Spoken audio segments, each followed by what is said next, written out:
just, I pace and it helps me think. So I like doing that. So that's what I'll do. And you can do anything you want. You can sit there or you can walk around too. So what year did you start in the Navy? I entered in the Marine Corps. I mean, the Marines. Well, just to quickly tell you, I went to the MEP station out of San Antonio, Texas in 1993. And the FBI, the DOD, and the Marine Corps investigated my background. They found me fit to join the Marine Corps, so I enlisted in. When I joined the Marine Corps in 1994, the Navy does the medical testing and medical treatment for Marines. And so they were going to do a root canal on my tooth during my enlistment in the Marine Corps. So what happened was that they did the root canal back in 1994. And I spent several hours in the chair, but it seemed like they were impacting that tooth with cement after I think they had chipped me at that time. Okay, so what I believe is this: I believe that they are reading my mind, and that they are stalking me and torturing me, manipulating my mind with microwave energy weapons. This has been going on since 1994. Now. When 1995, one night I was living in an apartment complex in Camino Real, California, Oceanside, California. I was being attacked one night by direct energy weapons, and so I went to the Navy ER, and the doctor said, "Hey, you're fine. Go back home." I said, "I just want to make sure I'm not dying. I don't have a heart attack, or I'm not doing anything." And so the doctors ran extensive tests there at the Navy base, and they said, "No, you're fine. Go back." And so I mind my own business. Several years have gone by and stuff, and I was continuing to be spied on and tracked. And during my enlistment, I was bypassed some of the special operations in the Marine Corps, like floats and special operations. And I think it was because that I was broadcasting my mind to the enemy, to society, to the government, which I should have no concern with what I was thinking or doing. And so because of what the Navy did, that began my retaliation. They retaliated against me. And they were trying to disintegrate me off of the face of the earth by their microwave energy attacks. Now, when I was honorably discharged in 1998, I said, "Well, I figure if I was honorably discharged in 1998, I don't have any, I didn't have any crimes against me that was pending. There was no reason for them to retaliate against me, and so I was honorably discharged. I was honorably discharged in 1998, and so after the discharge, I came back home." And that's when the retaliation began. It began worse. I was being tortured and targeted. When I first lived at the address at 4527 Tallulah in San Antonio, Texas. I was targeted there every night. I couldn't sleep. So then I got a break, and I moved from that location across the city of San Antonio to a different side of town. And it was in a new subdivision. Nobody lived in the area. It was a brand new home. And then the perpetrators moved in, and it began attacking me again. And the perpetrators lived right by me. Was a retired Air Force and a retired Marine living side by side. They had access to torture me. Okay. So as time went on, I began collecting data and kind of analyzing this. I was talking to Derek Robinson from FCCHS, PAX International. I was talking to Dr. Robert Duncan on Facebook. I was talking to Dr. John. Yeah, I know them. I was talking to Dr. John Hall on Facebook. I was talking to Connie Marshall. I know her. I was talking to Karen Milton Stewart. And they kind of assured me. They gave me some insurance that I was being targeted and tracked at that point in time. And so I've been collecting data, and I was investigating all this for 25 years now. And so all the information I gathered, I went to my senators and congressmen. And all of them are saying, "No, this is not happening. You're crazy." So I'm saying, well, wait a minute. How can I be crazy if I have federal experts that are whistleblowers, and I have a doctor here in San Antonio, Dr. John Hall, who wrote the book, A New Breed of Satellite Terrorism? How can you call me crazy if these guys got this information? And so it just drove me, it was driving me insane, driving me mad, So I had no defense to this. I was being bombarded every night, on top of the psychological medication they were giving me. And so it kind of led to a distray and a separation of my family, and it kind of ruined the marriage for me. I couldn't tell my wife that this was going on because it was really gonna really put me in a situation where I was gonna have custody of my children if I was gonna tell her this. Mm-hmm. So I said what's best for her. She knew I was going through some pain and some agony. So she Mm-hmm. on her behalf she broke away from the marriage, because it was non-compatible. I was going through mental distress situation, and so Mm-hmm. I divorced back in 2000. Well, after my divorce in 2000, I went down to the U.S. District Courts for the Federal District in San Antonio, and I filed a lawsuit against the Navy and the VA. And I said, Oh wow. yeah, I said, Judge, I believe that I'm being spied on and I'm being tracked. And he said, no, your case is dismissed. And so I said, oh my God. I mean, I just lost it. I lost it. So I went to the FBI and I filed a complaint with the FBI. I interviewed with one of the agents here in San Antonio. His name is Gary Simmons. And I went down to the building and I talked to him. I said, look, I'm being spied on. He goes, there is no way in hell you're spied on and you're tracked. There's no way in hell. I said, sir, how is this happening? You're delusional. It's not happening. I said, okay, fine. So I went to the congressman's office and I said, look, I met with the FBI. He cleared that this is not going on, that we're not being tracked or spied on. And Mm-hmm. so then time went on. I was still collecting data, just kept collecting data, and I met with more targets on Facebook and Twitter, and more information was revealing, and finally I sent an email to President Barack Obama in 2011. I said, look, President Barack Obama, I said, I don't know about you, but as a veteran and as an American, I am being tracked, targeted, and tortured by direct energy weapons. And Yeah. he ignored my letter. As a veteran, Mm-hmm. I didn't get no rebuttal from him. He ignored my letter. And these reports were continuously going on every single day since 2011. I was contacting the White House. I was contacting the FBI, the CIA. And so I was defenseless in this fight, of being tracked, spied on, and tortured. And so Mm-hmm. one night I got very upset, and I was so pissed off that I had threatened President Barack Obama.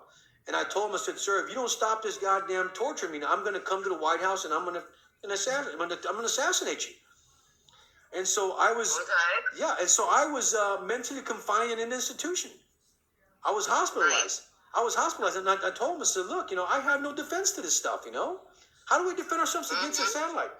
And so they held me there for a week and they analyzed me, and I wasn't a danger to myself, and you know, and so the VA, I sat with a VA doctor, and she said, this is not going on. You're delusional. She called me delusional prism, and that my thoughts and my spine and tracking and torturing was delusional. That was not correct. And so I was like, this is ridiculous. And I'm sitting there, and they diagnosed me, and then they gave me 100% disability to keep the crime quiet. Now they basically bribed me to keep the crime quiet without investigating this. So Mm-hmm. I take the 100%, and now the targeting and torturing is getting worse now. So now I'm being multiply joined by different satellites in different direction of me, you know, and Mm-hmm. now it's getting worse now because I've moved in to a different city with my girlfriend in New Braunfels. I left completely unplugged everything and left San Antonio, and they followed me. Mm-hmm. They followed me here locally, and now the neighbors. I mean, their house is like a parking garage. They got different cars. They got different subcontractors coming in and out. And it's obvious that they're getting paid by underground companies to target me. So, I mean, it's just really a confusing situation when you've dug up all this information from Dr. John Hall, Dr. Robert Duncan, Karen Milton Stewart, Richard Lighthouse, Derek Robinson, TargetedJustice.com. When he dug up so much information, and even now the CIA is saying, well, we are being targeted here in the White House. People are being tortured with microchip. So all this stuff is dug up, and Yeah. I'm still being denied access to the court system. And I'm still being bribed to keep your crime quiet by the VA. It doesn't make any sense. So my question to you is this. I know you say you're a psychosocial therapist. I am a consultant, advocate, and expert witness. Okay. That's my title, but I have a master's in clinical psychology. Okay. And I think I've talked to you. I don't know. You may not remember, but I've talked to you on Twitter many years ago when this all started. I think we're back in I think 2007. I don't know exactly, Kathy, but I think I did talk to you one time via text. Probably. So, 'Cause I know all the same people you do. Yeah. My question to you then.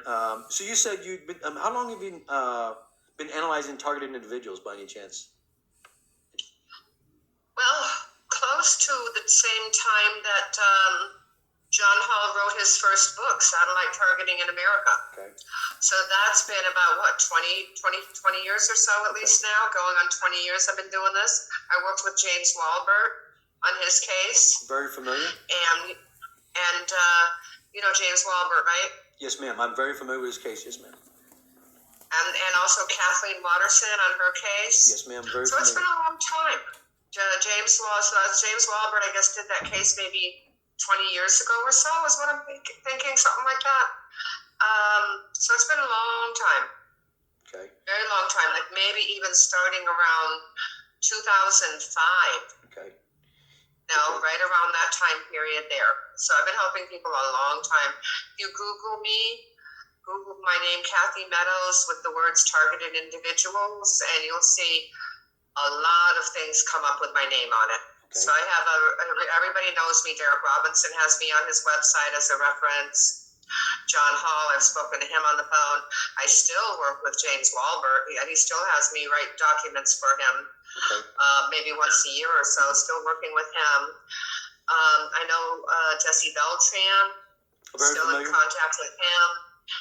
And, everyone everyone you mentioned right from the beginning, those are the old timers. I call them the old timers because they were the first ones on the scene. Yes, ma'am. The first ones on the targeting scene. So, yes, ma'am. But all the new people that come up, I don't really know them as well. And some of them I know the old timers. Yeah.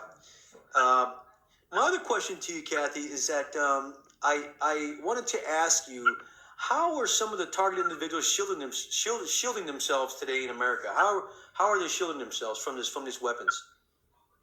Well, there's some people that are using. I have one woman who's putting taping magnets right behind her ears back here. Okay. She'll just tape magnets right here, and she says it helps a little bit. It helps somewhat. I have also had people who have just had wax removed from their ears, and that stops the echoing. Okay. So having wax taken out of your ears will stop the echoing to some extent from the weapons attacks. Okay. I had one guy he had a house, and he painted the whole thing in aluminum paint. Oh, wow. 2 coats of aluminum paint. Wow. And then he went in the house, and it still didn't block it. So then he got a tent and covered it with like aluminum foil of some kind. Wow. Or some kind of aluminum stuff. And every time he went in the tent, everything stopped. Wow. So only in the tent. But he had to have this 2 coats of aluminum on his house. But you can't put aluminum on the window. So even if you have a tiny crack, it's still going to get through because it's the wavelength. The wavelength of the weapon, it has to be smaller than the crack in the window or whatever, in the opening, in order for it to get through. Okay. And some of those wavelengths are very small. Okay. So they're able to get through a lot of things, Right. So that's what a lot of people have problems with. I had one guy who put aluminum sheeting all over his whole room, all up and down, the ceilings, the walls, the floors. His mother helped him do it. Put aluminum sheeting everywhere all over his bedroom. And that still did not work. Okay. Now, I did have one client, a female, who called me back, and she told me, she says, "Hey, I got it to stop."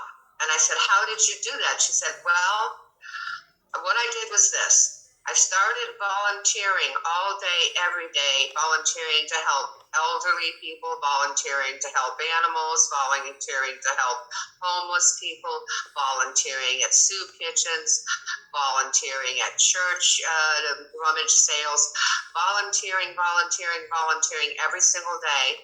Then I went to church on Sundays, and after 6 months, it stopped. And I was thinking, I don't know why they stopped hurting her, but maybe they either felt like they could no longer sustain the argument that she was a bad person. Yes, ma'am. After all the volunteer work she was doing. They could no longer sustain the argument that she was a bad person. Okay. Because, they have to have that argument that you're a bad person Sure. to target you. But she was volunteering every day, all the time, all over the place. So maybe they couldn't keep that going. So they just gave it up. Or, maybe they also gave it up because they saw her as a contributing member of society. I see. And they said, well, she's contributing to society. We're going to leave her alone. I see. Now, this included her also going to church on Sundays, okay? So that also sometimes helps. It makes it look like you're status quo, that kind of thing. So that, for her, she said it ended completely. Okay. The harassment ended completely when she did that. Then I had another client who was getting the remote weapons attacks that sting your skin, that bzz, bzz, on your skin, that hurt you physically. She wasn't getting the psychotronic attacks that you're getting, any of that stuff, but she was getting hit with the weapons that stung her body and her skin. And she went everywhere. She went to stay at her parents' house. She slept in the basement underground. Nothing worked. And then she went to Costa Rica and everything stopped. Okay. And as it turns out, in Costa Rica, they do not have a military. So if they do not have a military, they are not going to have military weapons. Okay. So I guess third world countries are good, but make sure you go that don't have a military.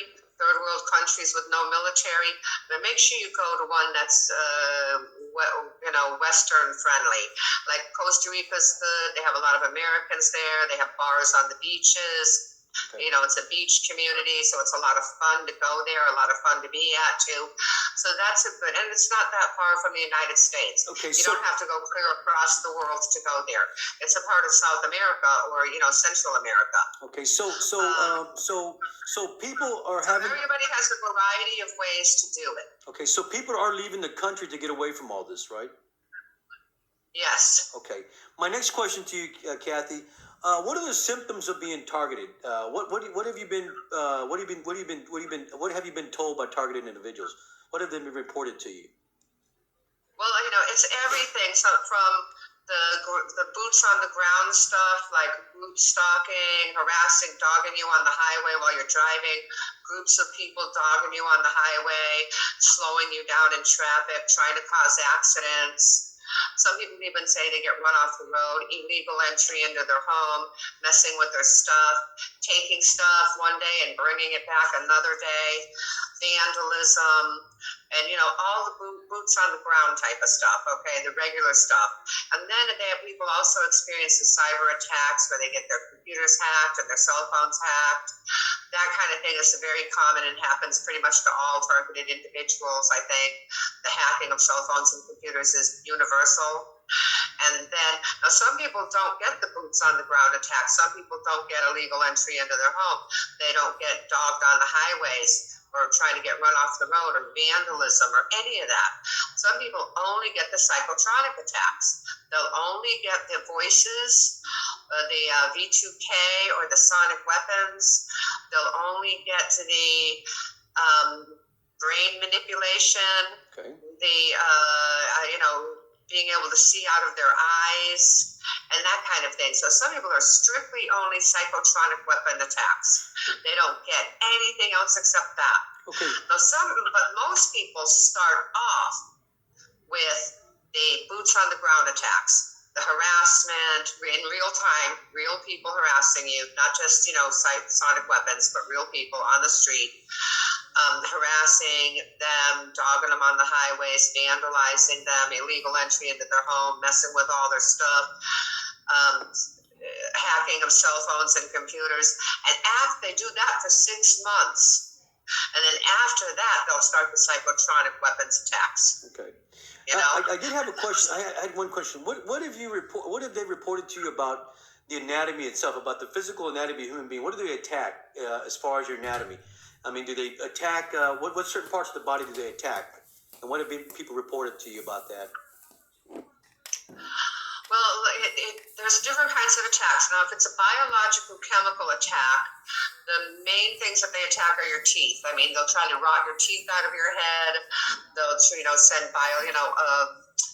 some kind of, germ warfare type of thing that eats away at your gums, gives you gum infections, gives you tooth decay, eats away at your teeth. Sometimes they send mold, a lot of mold infection. People often have moldy feet, and the moldy feet lead to nerve damage in the feet where they can hardly walk anymore. It can even lead to some forms of diabetes. Okay. So molds can be very dangerous. I tell my clients wear open-toed shoes all the time, wear thongs, wear sandals, don't wear anything closed, and use tea tree oil on your feet a lot, and that'll kill the mold. And that also causes itchy skin, causes their hair to fall out. This is all biological now. Biological attacks, germ warfare, causes their hair to fall out, causes their skin to get sores on it. Get the sores on their skin, sores on their wherever, aging them, and it's very painful and very horrible way to go. And then there are people that don't get any of that. Some people just get the electromagnetic weapons that shoot and they sting you. They sting you, they sting you, they sting you. I had one guy who actually had a slow motion video of them driving by in a van, using that on him. And so he didn't, unfortunately, he died. He had a lawsuit against a government agency at the time. They were using it against him. And that kind of sets this thing off and makes it get stronger, by the way. Right. If you start calling people out and threatening to sue them or bringing them to court, it's going to make it stronger and it's going to get worse. Right. Now, my question to you, Cathy, has anybody reported of having any heart attacks, any brain aneurysms, any aneurysms because of these weapons? Well, I think John Hall had a heart attack, and I think that he partially attributed it to the weapons. Okay. To something that they were using on him. That's what I heard. Okay. I didn't hear it from his own voice. I heard somebody told me that he said that he thought that was what was happening. Okay. Does this weapon? Does this weapon? Of that, but none of my clients have experienced that. Does these weapons cause laceration to the skin, scarring of the skin tissue, anything like that? The biological weapons can cause lacerations and sores to form on your skin, and so it can break the skin with the biological weapons, the germ warfare. The electromagnetic weapons, it feels like it's going through your whole body. It's extremely painful, but it really only touches the outer layer of your skin, and it hits the nerves, the nervous system, and it really causes a lot of pain. Those do not cause any breakage of the skin or anything like that. It just feels like it does, but it doesn't. So a lot of the things that I think are the worst things that cause the breaking of the skin are biological weapons, like the germ warfare type of things. Now, some people say that they are getting hit with these remote weapons that are causing breaking of the skin. Yes. So I've heard them talk on Derek Robinson's show. A lot of people think they're getting hit with these remote weapons that are causing bruising and breaking of the skin. Yes, ma'am. And I have heard of that, but none of my clients have experienced it. Yeah, I've experienced that. I've experienced where my skin's being lacerated. If I cut myself, they go and try to attack that overs and overs again, so it can gangrene up on you of some sort. That does happen to me frequently. My next question to you, Cathy, is that how do you find out that you're being targeted? What countermeasures or instruments do you use to find out that you're being targeted? But what is there to use to counter this? To counter it or to prove it, you mean? Right, to prove that you're being targeted. What instruments do they use to measure this? Well, I did have a doctor of psychology who was being rented out by the Marine Corps, actually, to work with Marines who were having problems. And he ended up going up the chain of command and whistleblowing a little bit. And they started targeting him with the biological weapons germ warfare. And they even made him go to sleep, drugged sleeping and everything. So he knew who to call. He had the money to do it. He was a established psychologist who had saved his money, had owned a house and everything. And he left open this, he called somebody. He called an expert in the field of gassing, is what they call it, or biological warfare with gassing, to see if there's any gases in the home that would cause him to fall asleep. And so they told him, they set it up the thing. They came back 24 hours later, picked it up, examined it, and told him there was a high quantity of a certain refrigerant floating around his house, higher than normal. Wow. And this refrigerant can cause death, actually. Do you think in great super amounts? And do you think that that's because the weapons they use can penetrate or cut a hole into the actual refrigerant in the refrigerator? Is that what that's causing? It's possible, but it's also a good way to have plausible deniability, so that if somebody says you're poisoning them, they'll say, well, it's probably just a leak in the refrigerator. Right. Okay. So they can deny it, plausible deniability. So that right there is a chemical attack, I guess you can say. So we have a chemical attacks that they try to blow off as plausible deniability with these sweet things. And by the way, this substance, this refrigerant, smells sweet. So it can, when you smell it, it can put you to sleep. So the best thing to do if you smell something sweet and you shouldn't be, is open up the windows, get out of the house, go for a walk. Sure.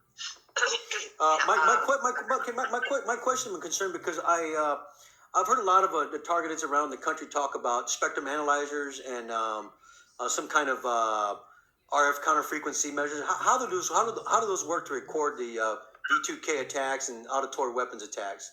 How is that recording it?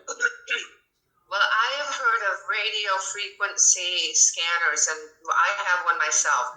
Oh, okay. And what they do is if you're microchipped and you're emitting frequencies, sending information back to the big boss, back to the big boys who are doing this to you.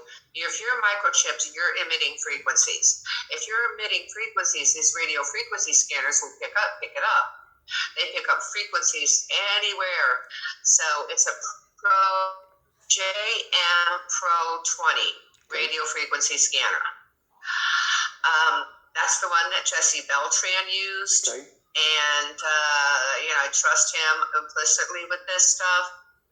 So that so if you Google radio frequency scanners, you're going to get things like, those scanners that truck drivers have to pick up radio signals. I forgot what they're called, but it's not the same thing, obviously. So, put in JM20 Pro radio frequency scanner. You should be able to pull up the right one. I think they cost like $250, $300 a piece. Okay. So you're going to be able to pull that up. And then, of course, if you wanted to check out biological, chemical stuff in the home, you'd pull in somebody who could measure that in your home, measure the gases, which I imagine, would include people who can measure refrigerants, can measure gas leaks from your oven, can, measure a lot of different gases in your home that aren't supposed to be there. Okay. So that sounds good. So I had one question. I had another question. How are the targeted individuals being medicated in a psychological way? How are they being medicated through all this? Because you can't stop the pain. So the psychological medication they're giving you is just to get some psychological sleep through all this, but it's not stopping the pain. How do they cope with that? Not well. They're not coping with it really well. They've tried everything. They'll go underground. They will wear metallic clothing. You can buy metallic clothing online. that's actually made of interwoven metals. Yeah, I've heard of that. So you can look that up. Metallic clothing, metallic hats, whatever. I oftentimes you just have a good, like, just get some Asper-Cream from Walmart, or some good skin analgesic that will numb your skin a little bit. Okay. Like they even have Neosporin with painkiller. Wow. So they do have analgesics you can use that will numb your skin a little bit, and that will be maybe just enough to let you sleep. Okay. Just to bring you, and plus take a couple of aspirin or take a couple of Motrin. Take a couple of Motrin, put on some analgesic on your skin, and it will make you just comfortable enough to get some sleep. Okay. So my next question to you, Cathy. How are Americans here in this country supposed to protect themselves from these microwave energy weapons? How do they want us to protect ourselves from this? Well, as you probably have already heard, most people protect themselves with metal as much as possible. They'll put like aluminum foil in their hats. They'll put aluminum sheeting on their walls. You can buy aluminum sheet metal from Lowe's hardware store, or some hardware stores will have it. You can have them cut like 4 foot by 4 foot pieces of it, aluminum sheet metal. And you just can lean it against walls, lean it against windows, and you can move it around. You can move it room to room. You can use it as a backboard for your bed. You can slide it under the bed. Don't make it too thin, though. If you get it too thin, it'll be so thin, it'll be like a razor blade. It'll cut you. And you want a little bit of thickness to it anyway to make it stronger and more efficient. And that could work. I've known people who have leaned mirrors against the wall backwards, and it worked. And they would just move the mirror if they were hitting their feet. They'd move the mirror down near their feet, lean it against the wall. Sure. If they're hitting their shoulders, they'd move it up, and they were able to sleep. Sure. So just move. The simple thing is moving a mirror. Just a simple thing is moving a piece of sheet metal around. If they're hitting your feet, you move it down there. If they're hitting, that's why I say get 4 pieces. Okay. 4 pieces of 4 by 4, 4 by 5 pieces of aluminum sheet metal to start with. Wow. And just try it. Okay. You know, it's cheap. Aluminum is inexpensive. Yeah. Sheet metal is inexpensive. If it doesn't work, it's not a big loss. Wow. You know. So the economic impact to surviving this is very expensive because you have to buy all that, right? I mean, it can get pretty expensive. Yes. Okay. So I wanted to ask you also, how many patients have you seen that are targeted within your 20 years that you've known this? How many patients do you think you've seen, or have written letters for, or testified for? Well, man, it's been a lot. I have the same clients I've had for 17 years. Wow. Often. So a lot of my clients are repeat. Some of my clients, then I have a lot of clients who call once or twice. They just don't, that they move on, they leave the country or whatever. Okay. Something changes. I don't hear from them again. Okay. But certainly, I mean, I can say easily, probably I hear from at least, man, that's a lot. Hold